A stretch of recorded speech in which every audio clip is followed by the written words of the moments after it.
For millions of years, Africa lay undisturbed, a continent shrouded in mystery, a world where nature ruled supreme.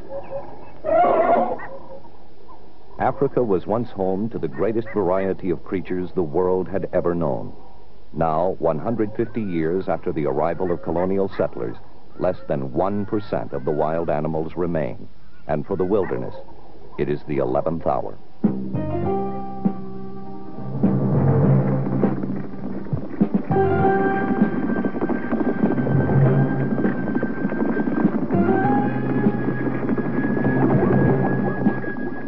With endurance and speed, herds once migrated across these savanna grasslands.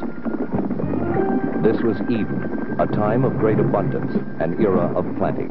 It is now the end of that era.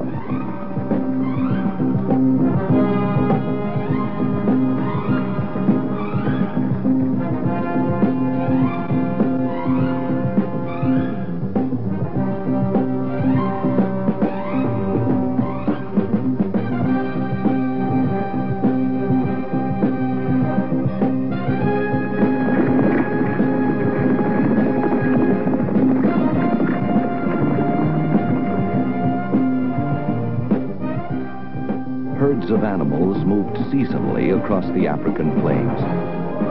These ecosystems appear rich and fertile, but in truth, they are extremely vulnerable.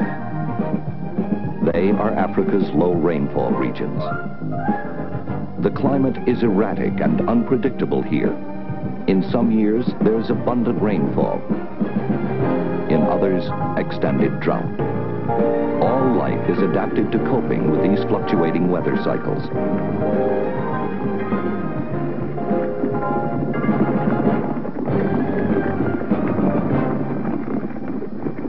Grass is the foundation of the savanna's complex food chain. Where there is grass, there is life. Just as the animals depend on grass, so the grass in turn depends on rain. Rainfall is erratic and usually only occurs during 3 or 4 months of the year. When it does rain, it comes in torrential downpours. Rains are localized, and while one area may receive a heavy downpour, another nearby can be left entirely dry. Over the millennia, a great diversity of animal life evolved here. These species are complementary feeders. This means that different types of animals feed on different parts of the same plant. For example, the zebra prefer to eat the coarser upper parts of the grasses, exposing the more nutritious midsections, which are in turn eaten by the wildebeest. The lower levels are then eaten by other species. All life that evolved here is adapted to survive the frequent dry spells. Drought is a regular part of these weather cycles.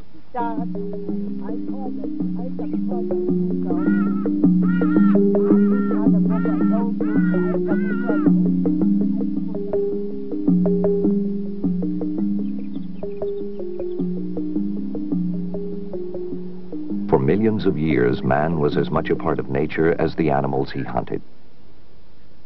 Man is physically not well suited to his predatory role. But the human mind, with its creative ingenuity, gives him a decisive edge over other species.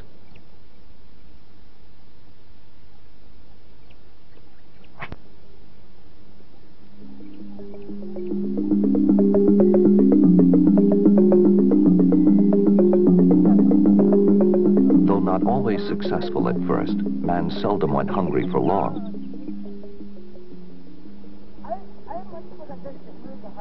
More so than any other species, he was quick to devise alternate ways to satisfy his everyday needs.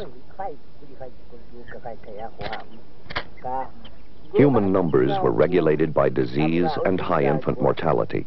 The hostile environment kept man in balance with the natural world. For millions of years, low human numbers and simple technology made it impossible for man to deplete his resources or destroy the environment.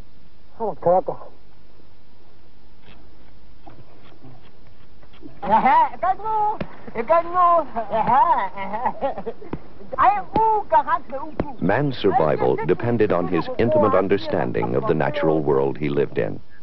Life was often cruel for primitive man, but no more so for him than any other animal. He was part of a world where only the fittest survived, and he was a successful species living in a productive environment.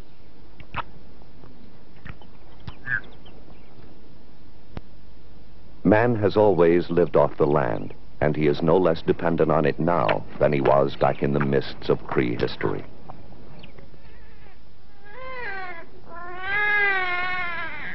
But now, the era of limitless resources has ended. Over the last 50 years, human numbers in Africa have become an increasing threat to both the environment and man himself. The current increase in Africa's population is leading to starvation. Many communities overwhelm their available food supply. In recent years, the media has graphically depicted the growing plight of Africa's famine victims. Drought has been blamed for their predicament.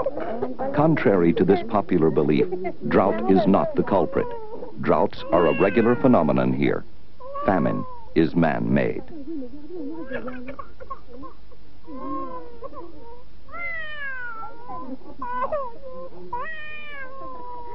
When you see a picture of a starving African child on your television, you identify with them. You want to help them. You send food. But food isn't the answer. There isn't enough food or money in all of the industrialized societies to feed all of Africa forever. We can't have famines on the size and magnitude of the famine in Ethiopia and come to their rescue every year. Africa has always had famines. Drought is not a new thing in Africa.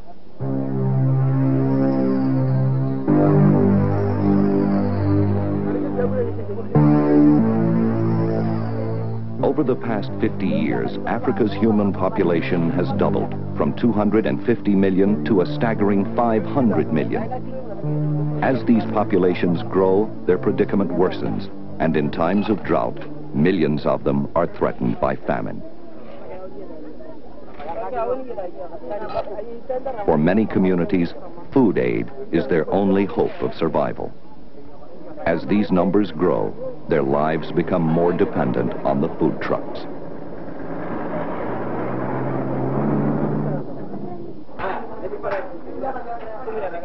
Salvation comes from faraway places like America, Europe, Australia, and a host of other nations.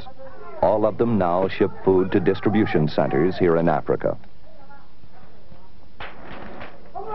Hunger has steadily worsened over the years. These supplies have become Africa's lifeblood. Foreign development agencies invest increasing amounts of money in Africa's agricultural and industrial development every year.